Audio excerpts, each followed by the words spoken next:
À l'origine pour l'intro, j'avais eu l'idée d'une super vanne, mais ça s'avérait un peu politiquement incorrect. Salut à tous et bienvenue sur Geeko World. Qu'est-ce qu'on fait là aujourd'hui? On va tout simplement parler de mes dernières lectures manga. Je vais vous présenter tout ce que j'ai lu récemment à travers ce nouvel épisode de Manga Réaction. Comme vous allez voir, le mois est assez chargé et c'est possible que la vidéo dure 30 minutes, voire plus peut-être. Donc moi je vous conseille un truc, c'est de vous installer, vous poser, vous prenez un café, un thé, même un verre d'eau, je vous assure que ça marche. Je balance le générique et ensuite on regarde tout ça ensemble juste après. Et je vous explique toutes mes lectures, toutes mes analyses après le générique.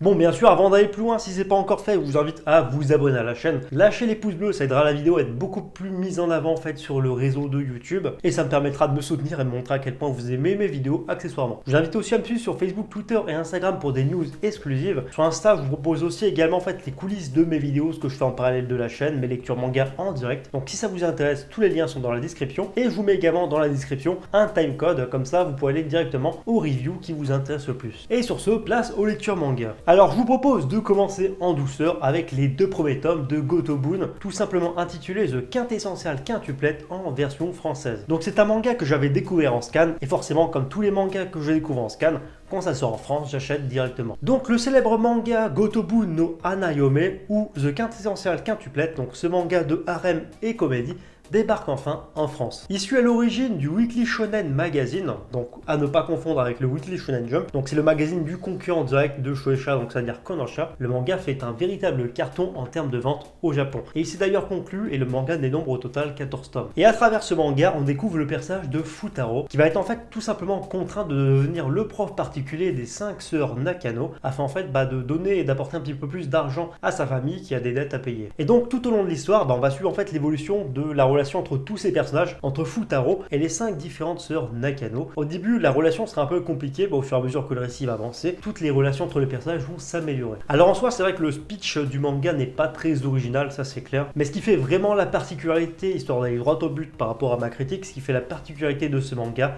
ce sont premièrement les personnages et le contexte. Chacune des sœurs Nakano, donc en plus d'être extrêmement charmante comme vous pouvez le voir sur la couverture, je vous le montre là bien sûr, mais si vous voulez les noms des mangas en détail, ça sera dans la description. Mais en plus de que les personnages principaux, les 5 sœurs Nakano, soient toutes extrêmement charmantes, elles ont toutes en fait une personnalité qui leur est propre et ce qui au final les rend toutes très attachantes. Chacune des sœurs Nakano, que ce soit Yotsuba, que ce soit Itsuki, que ce soit Nino, enfin bref, elles sont toutes en fait haut en couleur au niveau de leur personnalité et en fait à chaque fois qu'elles auront une interaction avec le personnage principal, donc Futaro, il y aura une dynamique en fait qui est propre justement à la personnalité de chaque 5 sœurs. Donc c'est à dire que Futaro, quand il discutera avec un personnage, ça sera pas la même conversation, mais tout le contexte et tout ce qui se passera en fait autour de la scène, autour de cette interaction, je sais pas si je me fais comprendre, sera unique à chaque fois. Donc comme je le disais, toutes les 5 sœurs Nakano sont vraiment toutes hyper attachantes. Un petit peu comme Futaro, bien qu'au début de l'aventure. En fait, Futaro, c'est pas vraiment le héros qu'on a l'habitude de voir, c'est plutôt un mec un peu nonchalant qui s'en fout, un mec totalement égocentré, mais qui va dans le premier temps s'ouvrir par contrainte, parce qu'il est obligé.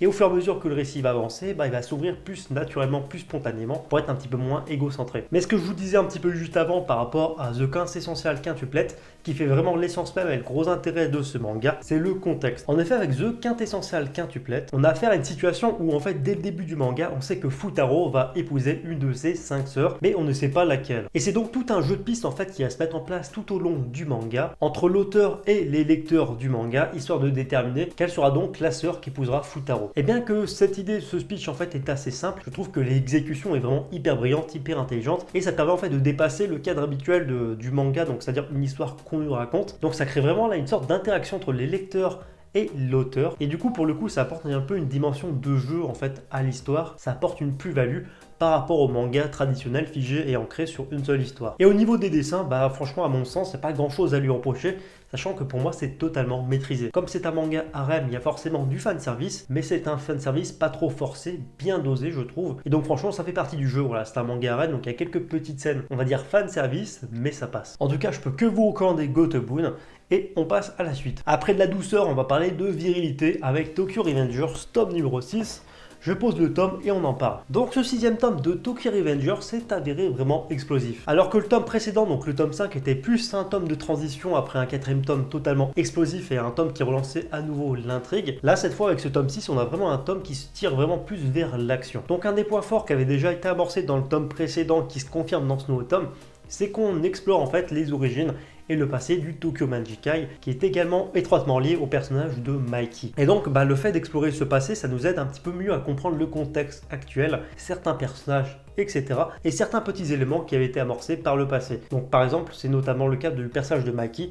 Donc ce flashback permet de développer un peu plus sa personnalité, son background et de comprendre en fait ce qui était arrivé à son frère. C'est un tome, c'est vrai que c'est pas rare dans la série, mais qui a une note en fait de drama. Et la note de drama en fait est principalement liée justement à la révélation de qui a tué le frère de Mikey et de comment il est mort bien sûr. Et j'ai trouvé que ça apportait une petite tension supplémentaire au tome et que ça relançait un petit peu les enjeux, j'ai envie de dire. Tout simplement parce que la grosse bataille qui se prépare finalement, elle a beaucoup plus de symbolique que ce qu'on aurait pensé à l'origine. On a le personnage de Takemichi, donc le personnage principal qui prend un petit peu plus d'ampleur, notamment en se trouvant de nouveaux alliés, le menant à sa nouvelle résolution qui est de devenir le chef du Tokyo Manjikai. Et donc là on a les premières étapes justement de cette ambition. Il est en train de former ses premières alliances avec des membres du Toman et c'est plutôt pas mal. Du côté des dessins, je sais que je l'ai dit d'ailleurs dans la review juste avant, mais j'ai pas grand chose à reprocher à ce nouveau tome.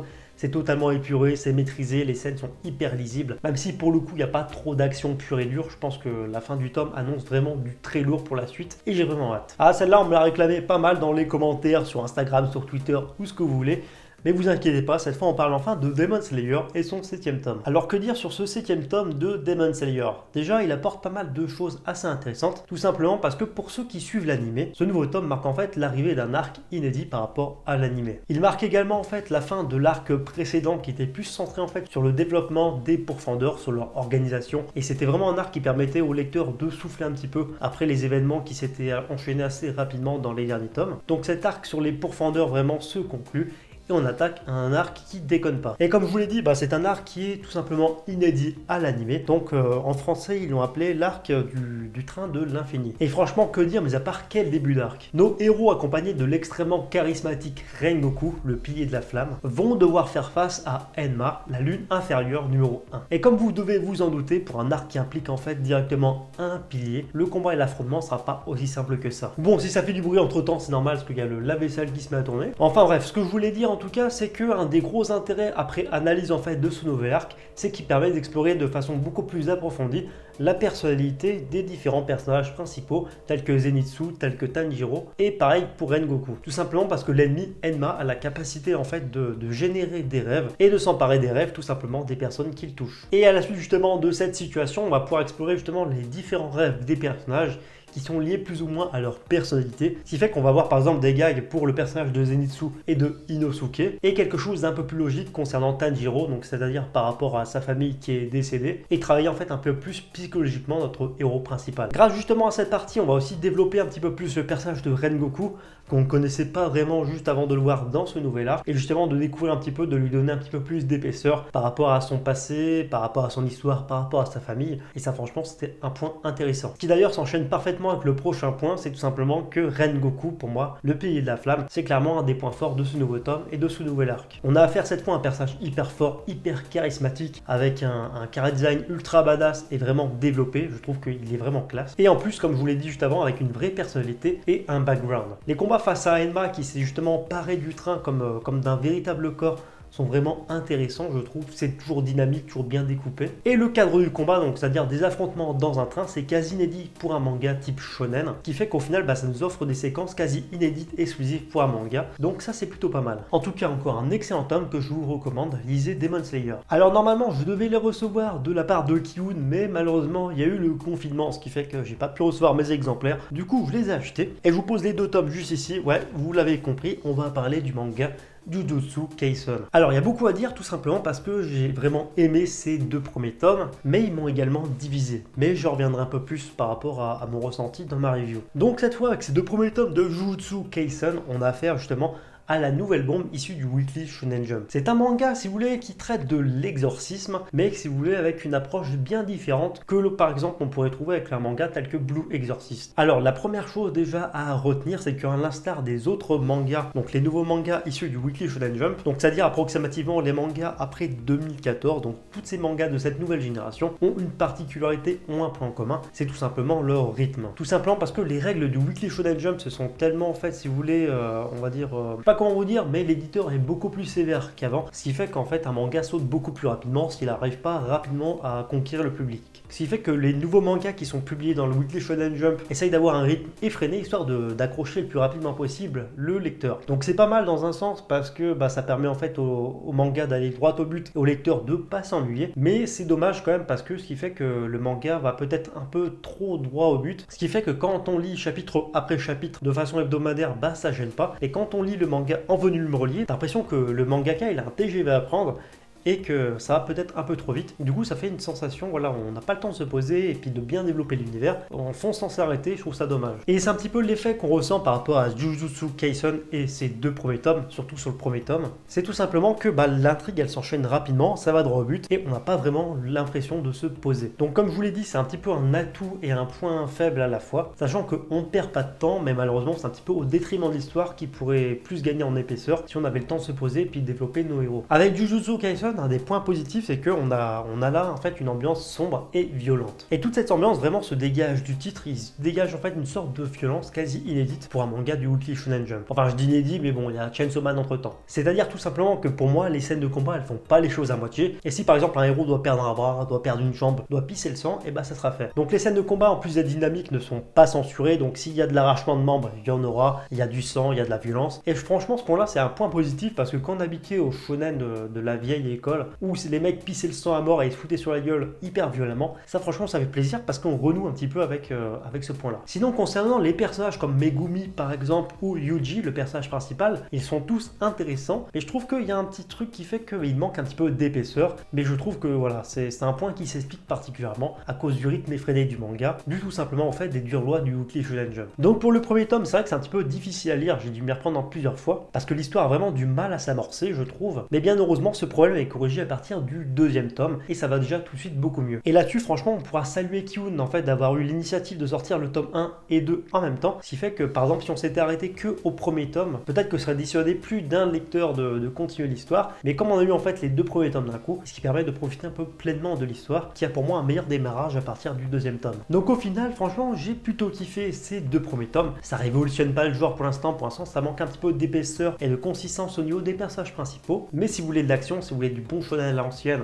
pas censuré où les mecs ils se foutent sur la gueule de façon violente et qu'ils y vont à fond, franchement ça fait plaisir. Par contre le truc qui est un petit peu dommage, c'est que je trouve qu'il manque encore un petit peu d'un petit quelque chose afin de faire vibrer le lecteur. Par exemple quand on découvrait le premier tome de My Hero Academia, on arrivait à vibrer justement avec la relation entre All Might et Izuku et sa détermination, et là justement il manque un petit peu cette petite étincelle à ces deux premiers tomes de Jujutsu Kaisen, mais ça n'empêche pas de les apprécier. Par contre avec l'œuvre, un des points que j'ai tout simplement adoré, c'est l'entraînement du héros. Et pour une fois franchement faut saluer qu'il y a eu beaucoup d'originalité par rapport à l'entraînement de Yuji. Parce que entraîner ton héros principal en ayant un chien dans les bras et en matant des films, c'est assez osé, c'est assez original.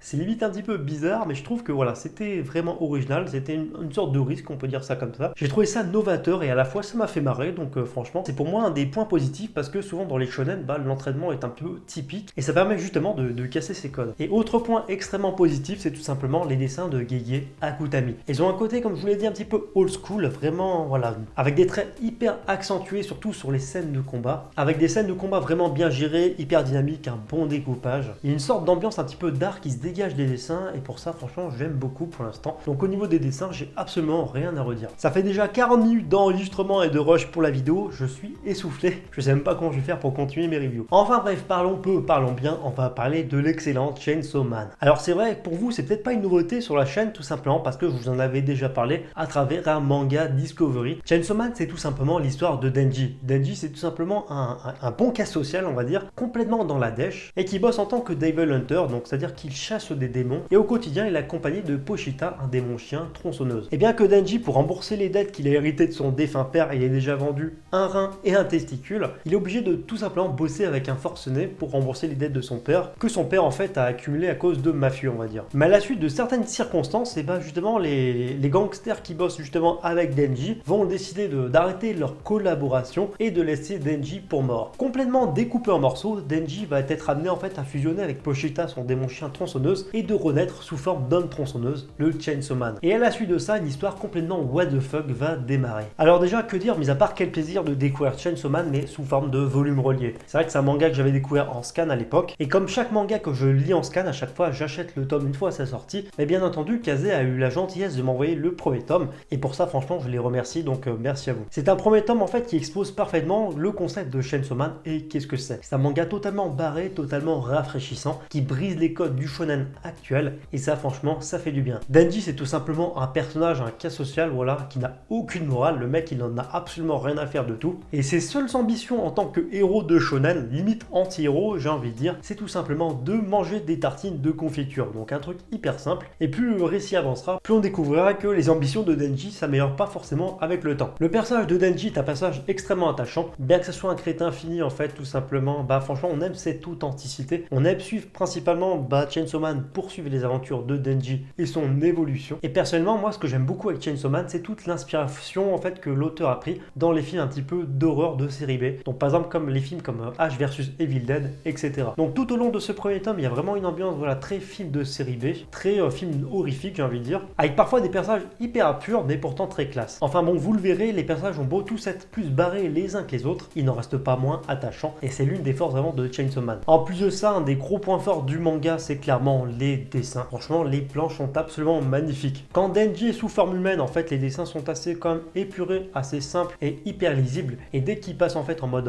homme tronçonneuse en Chainsaw Man, les dessins s'emballent et sont tous en fait marqués de façon hyper prononcée avec des gros traits hyper épais. Et par exemple si je vous montre certaines planches, je sais pas si ça se verra à l'écran, mais quand vous voyez certaines planches comme ça, c'est tout simplement monstrueux. En termes d'action, en termes de dynamisme, franchement, vous allez vous régaler. Chainsaw Man, c'est un manga tordu, c'est un manga qui s'assume pleinement, et c'est un manga politiquement incorrect, mais c'est un vrai kiff, et franchement, ne loupez pas ça. Je vous invite à le découvrir, et si vous voulez plus d'informations, je vous laisse le lien sur le manga Discovery numéro 7, consacré à Chainsaw Man. Maintenant qu'on parle de grosses séries, on va continuer sur cette allure, en parlant cette fois de One Punch Man et son tome 19. Alors que dire sur ce tome 19 de One Punch Man, mis à part que c'est un tome qui flirte encore une fois entre le ridicule et le stylé. Bon ok, on sera d'accord, ce concept est vraiment propre à One Punch Man, c'est-à-dire un manga parodique qui flirte toujours entre le badass, l'hyper stylé et le ridicule. Mais je trouve que voilà, cette note avait un petit peu tendance à disparaître depuis quelques tomes et qu'elle revient un petit peu sur le devant de la scène avec ce tome 19. Alors ce qui m'a posé principalement problème avec ce tome 19, c'est tout simplement sa première partie. Toute la partie un petit peu réunion stratégique entre les différentes classes S du début du tome m'a un petit peu ennuyé. J'ai dû me faire un petit peu violence pour avancer dans le tome, tout simplement parce que je trouve que cette partie à chaque fois de transition, ces parties-là, sont pas forcément toujours très intéressantes. Et souvent, bien que moi j'aime bien les scénarios et les histoires vraiment développées et étirées, quand on lit One Punch Man, c'est pas forcément pour son scénario. Et c'est toujours dans ce genre de contexte, quand le manga se prend un petit peu au sérieux, qu'on se rend compte que justement c'est pas forcément le point fort d'origine du manga, sachant que le manga à l'origine, je rappelle, c'est une parodie. En revanche, par contre, comme beaucoup d'entre vous, je pense que j'ai été totalement séduit par la seconde partie de ce tome, qui est toujours, et ce encore une fois depuis quelques tomes déjà, centré sur le personnage de Garo et sur l'action pure et dure. Un tome qui s'éclaire franchement en termes d'action, t'en mets plein la vue, surtout pour le combat Garo versus Rex ou Garo versus Orochi, ou en termes de découpage, en termes de mise en scène de tout ça, donc c'est un truc de fou, et limite t'arrives même plus à suivre tellement ça va dans tous les sens. Et bien que j'ai kiffé vraiment toute cette partie action, je suis quand même assez partagé, parce que d'un côté, niveau divertissement, franchement j'en ai eu pour mon argent, j'ai totalement kiffé justement la partie de combat, c'était dynamique à soi, c'était vraiment hyper rythmé, et du coup pour la partie purement divertissement, j'étais conquis par ce nouveau tome. Mais d'un côté, je trouve que bah voilà, le point qui me fait un petit peu défaut, qui me fait un peu tiquer, c'est que j'ai l'impression que le manga depuis plusieurs tomes, il fait du surplace. Là où par exemple le manga se renouvelait un petit peu depuis quelques tomes par rapport au développement du personnage de Garo, là je trouve que ce tome n'a absolument rien apporté. On nous sert malheureusement encore une fois la même soupe avec un Garo beaucoup trop stylé. Limite le mec est tellement imbattable et tellement increvable que ça en devient ridicule. Donc encore une fois, je sais que One Punch Man c'est un manga parodique, mais là franchement ça n'a plus aucun sens. J'espère juste que l'histoire dans les tomes qui viendront arrivera un petit peu à se renouveler et apporter un nouveau vent de fraîcheur, parce que malheureusement, bien que je kiffe One Punch Man pour ses scènes de combat, pour son action, je risque de décrocher parce qu'en termes de scénario, je trouve que l'histoire n'apporte rien de concret et de nouveau. On continue cette vaste vidéo critique avec une réception ciné Pika Édition et déjà un grand merci à eux parce qu'ils m'ont fait envoyer le premier tome de Black Shadow et c'est le premier tome que je reçois de leur part, donc un grand merci à eux pour leur confiance. Alors, que dire sur Black Shadow, donc le premier tome de Black Shadow? Alors pour résumer rapidement, qu'est-ce que c'est que Black Shadow et faire une petite vanne par la même occasion, imagine 2 secondes Shikamaru à l'école des sorciers, mais dans un monde situé entre Fairy Tail et Black Clover. Et bah ça donne un petit peu un aperçu de qu'est-ce que c'est en termes d'ambiance que Black Shadow. Parce que bien que ma vanne soit de très mauvais goût, franchement ça résume un petit peu tout le bordel que représente Black Shadow. C'est un manga type shonen vraiment très classique, vraiment dans les standards habituels, mais que pourtant j'ai kiffé. C'est un manga qui avec son premier tome, ce qui est normal peut-être, ne renouvelle pas le genre, mais on maîtrise totalement justement ses tenants et ses aboutissants, maîtrise totalement les codes, et bien que ça manque peut-être un petit peu d'originalité, le manga n'est pas non plus dénué de points positifs, et c'est ce qu'on va voir justement ensemble. Donc c'est-à-dire tout simplement que malgré cette impression un petit peu de déjà vu, on retrouve en fait des éléments classiques issus au manga shonen un petit peu de type magique, mais vraiment bien dosé. Le speech est assez simple en fait par rapport à sa structure, donc le fils d'un grand héros a pour ambition d'atteindre un rang élevé dans la hiérarchie et va tout faire pour atteindre son but. Et dans sa quête bien sûr, il sera accompagné d'une femme au fort caractère. Le héros bien sûr, il a un pouvoir assez rare et dans ce premier tome, le héros principal va être entraîné par un sensei, une sorte de maître d'armes, qui a totalement un grain qui va en faire baver à ses élèves. Donc comme vous le voyez au niveau de la structure et de la base justement de l'histoire de ce manga, c'est très simple, ça renouvelle pas les codes, mais il y a quand même de jolis points forts comme par exemple les dessins. Parce que bien que ça soit le tout premier manga de l'auteur, donc le mangaka notamment Takuya Nakao, et bien que ça soit son tout premier manga justement à ce mangaka, et bien que parfois sur certaines cases on sent que c'est sa première œuvre, bah franchement il n'y a pas grand chose à lui reprocher. Et pour moi c'est globalement tout simplement une réussite. Le style graphique de l'auteur en fait il correspond parfaitement justement à son œuvre, à son scénario et à l'univers qu'il nous présente, et je trouve que les dessins du mangaka ont un charme qui lui est propre. Donc là c'est le personnage principal, perso je l'ai bien kiffé. Et quant au scénario, malgré ce que je vous ai dit juste avant, je trouve qu'il remplit parfaitement sa mission de premier tome. C'est tout simplement un tome d'exposition qui nous présente une histoire assez typique. Et justement à travers ce premier développement, on y découvre en fait les tenants et les aboutissants du manga, sa structure, comment l'univers du manga est réparti, ses personnages principaux, ainsi que personnages secondaires. Et cerise sur le gâteau, à la fin du tome, on amorce une première fin d'intrigue qui perso a suscité mon intérêt et m'a donné envie de lire la suite. Donc Black Shadow, pour faire simple, c'est pas une révolution du genre, certes. Moi, tout simplement, quand je lis un manga, je demande tout simplement un divertissement, un manga qui va me faire passer un bon moment pour me divertir, pour m'évader. Et là-dessus, encore une fois, bien que ça révolutionne pas le genre, je trouve que le manga a fait son taf. Donc reste à voir maintenant ce que ça donne avec le tome 2. Autre réception de chez Pika Édition, on va parler de l'excellentissime Drifting Dragon. Donc histoire de gagner du temps par rapport à la review, j'ai essayé d'aller droit au but, mais pour moi un des gros points forts du titre, et si vous voyez la couverture, normalement vous le comprenez rapidement, c'est tout simplement les dessins de l'œuvre. J'ai trouvé les dessins vraiment hyper magnifiques et ça m'a vraiment rappelé en fait le manga de l'atelier des sorciers. Justement pour vous dire à quel point au niveau du trait, l'auteur je trouve que c'est assez précis. Autre gros point fort pour moi du titre, c'est tout simplement le thème de l'histoire. Tout simplement parce que contrairement à ce qu'on pourrait imaginer, l'histoire de Drifting Dragon, ça parle tout simplement de chasseurs, mais de chasseurs de dragons. Et par rapport à toute cette histoire, j'ai trouvé un truc assez intéressant, c'est qu'on pouvait faire un parallèle avec notamment les personnes qui chassent la baleine. Tout simplement parce que la chasse aux baleines, ça a été pratiqué pendant des années dans le temps, et j'ai trouvé ça vraiment sympa et original qu'on puisse comparer justement cette pratique très ancienne, très ancestrale et très controversée qui est la chasse à la baleine face justement à une histoire fantasy où en fait les personnes chassent les dragons dans les nuages, où on a tout simplement des chasseurs donc qui font la chasse aux dragons à bord d'un navire entre guillemets dans les nuages. Et c'est vrai que pour le coup c'est inédit pour moi, j'ai jamais vu de manga traitant justement de la fantasy et des dragons de cette façon, et pour moi c'est clairement le gros point fort de ce manga. J'étais totalement emballé par l'originalité de l'histoire et je pense qu'on peut la saluer parce que à l'heure d'aujourd'hui c'est vrai que l'originalité parfois ça manque cruellement à certaines nouvelles œuvres. Toujours en rapport avec l'originalité et en rapport justement avec ce que je disais juste avant par rapport au dessin, moi ce que j'ai vraiment apprécié c'est tout simplement le chara-design et les dessins par rapport aux dragons. Tout simplement parce que quand on analyse un petit peu justement le chara-design des dragons dans Drifting Dragon, en fait ils ont un petit peu un côté des inspirations très créatures sous-marines, qui encore une fois rebondit justement avec l'élément de la chasse aux baleines. Je pense que c'est l'élément qui a inspiré l'auteur pour justement son manga, et justement on peut faire un parallèle entre ces deux éléments, ce qui est plutôt intéressant. Ce qui est vraiment intéressant aussi, ce que j'avais pas forcément anticipé en commençant l'œuvre, c'est tout simplement que le manga parle aussi de nourriture. À l'intérieur dedans, les chasseurs chassent les dragons histoire de se nourrir, histoire de vendre justement les morceaux de dragon, la viande de dragon au plus offrant pour se faire de l'argent. Et du coup un des trucs assez sympas, c'est que comme en fait la viande du dragon est comestible, le mangaka s'est amusé en fait à avoir un personnage assez glouton on va dire. Et du coup ce que j'ai bien aimé, c'est que à chaque nouveau chapitre de ce premier tome, donc non seulement l'intrigue s'attarde sur un personnage de l'équipe l'équipage et le développe. Et en plus, à chaque fois, on découvre un nouveau plat en rapport avec la viande de dragon. Donc je sais que l'idée et le speech peut paraître assez classique, mais je trouve ça vraiment intéressant qu'à chaque chapitre, voilà, on développe un nouveau personnage qui a sa personnalité propre, son vécu propre, et une façon d'interagir avec les autres personnages assez différente des autres, avec un plat assez inédit, un plat original à base de dragon créé par l'auteur. Et là-dessus, je pense qu'on peut saluer son imagination. Et surtout, ce que j'ai le plus aimé avec ce premier tome, c'est tout le côté un petit peu aventure, exploration qu'on a justement tout au long de ce premier tome. C'est un manga vraiment qui t'incite un petit peu au voyage, à l'exploration, et ça m'a fait vraiment penser, voilà, aux vieux récits où par exemple des pirates prennent la mer. C'est un petit peu toute cette ambiance-là qui se dégage de ce premier tome. En tout cas, moi, c'est un tome que je vous recommande si vous aimez les histoires de fantasy, si vous aimez les histoires originales, les histoires un petit peu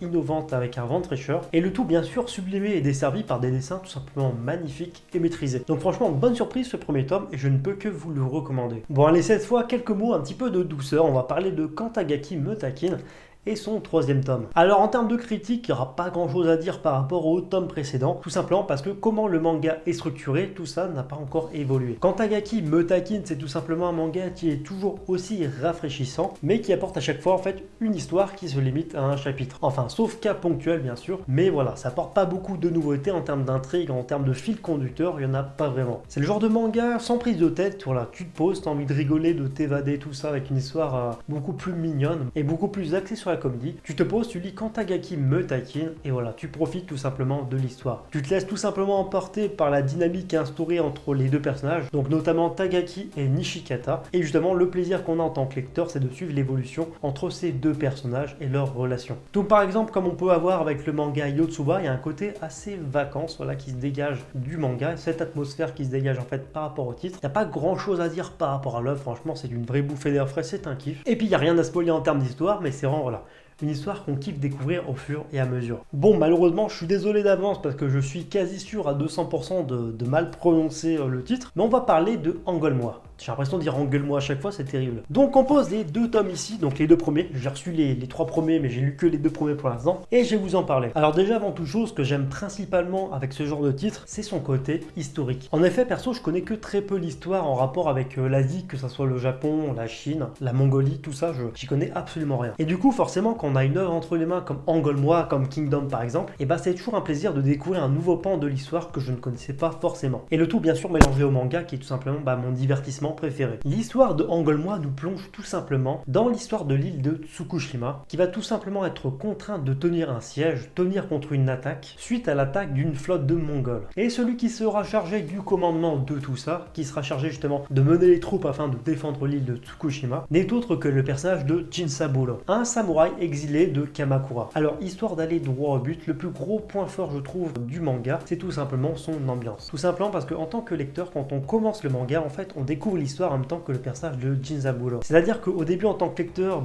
comme on commence l'histoire, on n'y connaît absolument rien, on ne sait pas ce qui se passe, etc. On découvre justement l'histoire en même temps que le personnage de Jinsaburo qui va être exilé à Tsukushima, et du coup, on ne sait pas le contexte et on ne sait pas la situation. Et au fil de l'histoire, au fur et à mesure que le récit avance, les choses deviennent beaucoup plus claires au fur et à mesure que le personnage de Jinsaburo en apprend un peu plus par rapport au contexte et par rapport à l'île également. Et c'est un petit peu pareil par rapport justement à la personnalité, au personnage de Jinsaburo. Du coup, plus on avance dans le récit, plus on en apprend sur l'île de Tsukushima, plus justement on apprend à découvrir ce personnage, son passé et sa personnalité. Donc c'est une idée assez simple mais efficace, comme c'est bien exécuté je trouve en termes de mise en scène et en termes de scénario. Et c'est un procédé tout simple mais qui permet de tenir en haleine le lecteur tout au long du récit. J'ai trouvé aussi que le contexte de Engole-moi était assez sympathique, tout simplement parce qu'au début de l'œuvre on arrive en même temps que les exilés sur l'île de Tsukushima, une île assez paisible, sans problème, qui ne connaît pas la guerre, mais qui pourtant malheureusement va être contrainte de prendre les armes et de découvrir qu'est-ce que c'est que la guerre. Et donc en fait on a affaire au début à un peuple assez paisible qui ne connaît pas la guerre, qui connaît justement la tranquillité et la paix, et qui malgré tout va devoir mettre entre guillemets les mains au charbon pour défendre leur île et leur liberté. Et donc justement le point le plus intéressant de l'œuvre, c'est tout simplement justement l'évolution d'un peuple paisible à justement un peuple qui va découvrir la guerre, et ce pour la première fois. Et j'ai trouvé que ça vraiment intéressant parce qu'au cours de ces deux premiers tomes, tout cet aspect est vraiment hyper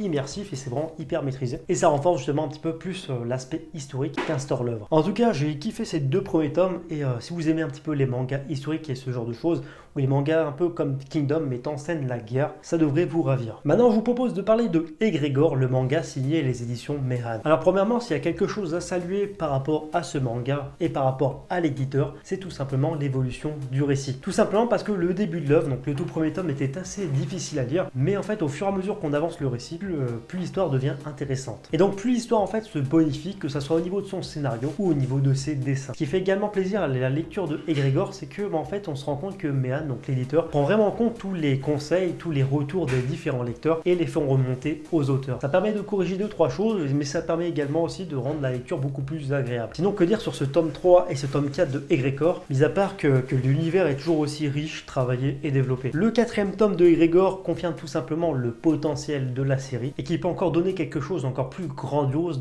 d'ici les prochains tomes et dans le futur. On reprend l'histoire du 4e tome au moment du siège de Valgar. Et j'ai envie de dire quel tome. Alors un des points forts du tome 4, c'est qu'il met encore une fois en avant les membres de l'Égide. Et franchement là, il n'y a pas grand chose à dire, mis à part que les Égides, ils sont toujours tous plus puissants les uns que les autres. Et au niveau des combats, donc des combats des Égides, pas grand chose à leur reprocher. Et je pense qu'on peut saluer l'inventivité des auteurs par rapport aux scènes de combat et aux scènes d'action. Franchement, les auteurs redoublent d'inventivité par rapport au pouvoir, par rapport aux mécaniques de combat, tout ça. Et franchement, je trouve ça toujours aussi intéressant. Et en plus de ça, cerise sur le gâteau, les personnages sont toujours aussi charismatiques. Par contre, on peut regretter que le personnage de Foa et sa bande soient un peu plus en retrait dans ce nouveau tome, alors que c'était déjà le cas dans le tome précédent. Je trouve ça vraiment dommage parce que moi, personnellement, j'adore vraiment le personnage de Foa, mais c'est vrai que cette mise en retrait permet en fait d'autres choses, comme par exemple de se focaliser du coup sur chaque Égide en train de défendre sa ville natale ou son village natal face aux différents faucheurs. Donc c'est un mal pour un bien parce que c'est vrai qu'on voit un peu moins le personnage principal, mais ça nous offre de belles séquences d'action, donc je suis assez partagé. Autre point qui sera discutable quant au tome 3 et 4, c'est tout simplement les explications quant au tenant et aboutissant et quant à l'univers de l'œuvre. Parce que des fois, comme je l'avais déjà expliqué dans ma précédente review, l'histoire et l'univers est tellement complexe que parfois ça demande en fait et ça nécessite une relecture de certains passages, histoire un petit peu de mieux comprendre justement les contextes et les passages concernés. C'est clair que c'est un petit peu du chipotage, c'est vrai que des fois c'est un petit peu désagréable de revenir sur l'œuvre, et franchement l'œuvre est tellement riche et a tellement de potentiel que on se dit que voilà, c'est un petit point négatif entre guillemets. En tout cas, j'ai vraiment kiffé ces 2 nouveaux tomes, franchement l'histoire se bonifie avec le temps et j'ai hâte de voir ce que ça donnera dans le futur. Et avant de conclure cette vidéo, on va parler de l'excellentissime Kingdom. Donc c'est vrai qu'avant j'en parlais pas sur la chaîne, mais maintenant voilà, j'ai décidé de prendre l'habitude de vous en parler. Donc à chaque nouvelle vague de Kingdom, je vous parlerai des 4 nouveaux tomes sortis. Et en l'occurrence aujourd'hui on va parler des tomes 35 à 38. Donc au cours de ces derniers tomes là, il s'est passé pas mal de choses. Donc premièrement, il y a eu la mort de Seikyu, un élément assez bouleversant auquel je m'attendais pas du tout, comme je n'ai pas les scans pour Kingdom, et je vous avoue que ça a été un peu perturbant, parce que c'est un personnage qu'on malgré tout on aimait détester, et c'est justement au cours de sa mort qu'on se rend compte que le personnage avait vraiment beaucoup d'impact et beaucoup d'ampleur par rapport à l'œuvre et par rapport à l'état de Kin. Et donc le tome 35 était quand même un tome assez charnière, un tome marquant concernant la suite de l'œuvre. Les tomes 36 et 37 marquaient la bataille pour Shoyu, une place stratégique à obtenir justement pour l'état de Kin. Et franchement, que dire, mais à part que la bataille était totalement épique, avec un joli cliffhanger à l'issue de la bataille par rapport justement au moment où Kyokai assassine, ou en tout cas pense avoir assassiné Go-Ome. Et justement à l'issue de cette grosse bataille qui était d'une ampleur assez gigantesque, on a pu voir notamment évoluer Go-Uon et le personnage de Shin. Et un des moments charnières, un des moments les plus importants par rapport à Kingdom, c'est qu'à l'issue de cette bataille, Shin est enfin devenu commandant de 4000 hommes. Donc notre héros, il est plus qu'à un rang de devenir général. Et One est donc devenu général en devenant commandant de 5000 hommes. Que dire, mis à part que j'ai vraiment kiffé ces 2 autres tomes et cet arc qui était vraiment dense, je trouve,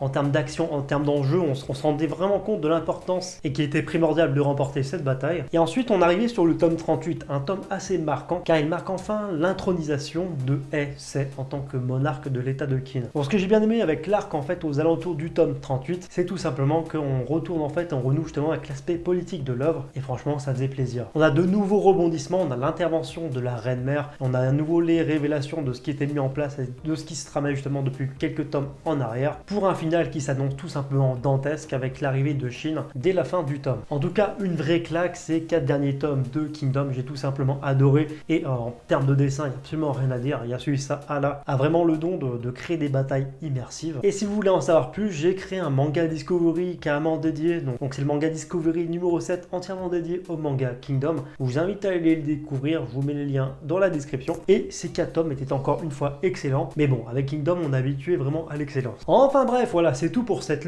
très longue vidéo. Voilà, ça risque de durer minimum 45 minutes, je pense. En tout cas, j'espère vraiment que la vidéo vous a plu. Si c'est le cas, je vous invite à lâcher les pouces bleus, de me dire quel est le tome qui vous a le plus plu, quel est le tome qui a le plus suscité votre intérêt parmi ce que je vous ai présenté, ou si par exemple vous êtes en accord avec moi, si vous êtes en désaccord, tout ça, ça m'intéresse. Si c'est pas encore le cas, je vous invite à vous abonner à la chaîne, c'est totalement gratuit, ça permet de me soutenir et ce gratuitement. Si vous aimez ce que je fais, je vous invite à me suivre sur Facebook, Twitter et Instagram pour des news exclusives. Et sur ce, je vous dis à bientôt pour une prochaine vidéo.